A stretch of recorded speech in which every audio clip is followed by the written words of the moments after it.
ভোলাদার ভোলাদার বউ সকালবেলা প্রচণ্ড ঝগড়া লেগেছে।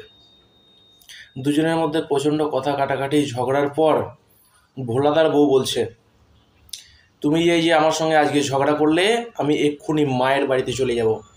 আমি মায়ের কাছে গিয়ে থাকবো, মায়ের সঙ্গে থাকবো, আমি তোমার সঙ্গে আর থাকবো না। ভোলাদা তখন বলছে রেগে মেগে, ঠিক আছে তুমি তোমার মায়ের কাছে চলে যাও, আমিও আমার মায়ের কাছে চলে যাবো। আমি আজ থেকে মায়ের সঙ্গেই থাকবো, মায়েদের সঙ্গে খাওয়া দাওয়া করবো, তোমার কাছে আমি আসবো না। তখন ভোলাদার বউ বলছে, তাহলে বাচ্চাগুলো কি হবে? বাচ্চাগুলো কার? কে নেবে বাচ্চাগুলো? তখন ভোলাদা বলছে, কেন? সবাই নিজের নিজের মায়ের কাছে যাচ্ছে, বাচ্চাগুলোও নিজের মায়ের কাছে যাবে।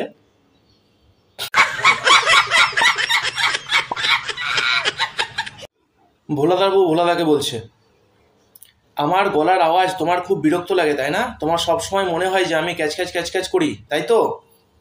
আজ থেকে তুমি আর আমার কোনো গলার আওয়াজ শুনতে পাবে না। তখন ভোলাদা বলছে, কেন? তুমি আজ থেকে কি বোবা হয়ে যাবে নাকি? তখন ভোলাদা বলছে, না না, আমি বোবা হব না, তোমার কানের 2 আঙুল নিচে মেরে তোমাকে কালা করে দেবো আমি। পরের বার থেকে আমি কি বলবো তুমি আর শুনতে পাবে না। बात तो सही है दौड़ना तो पड़ता है।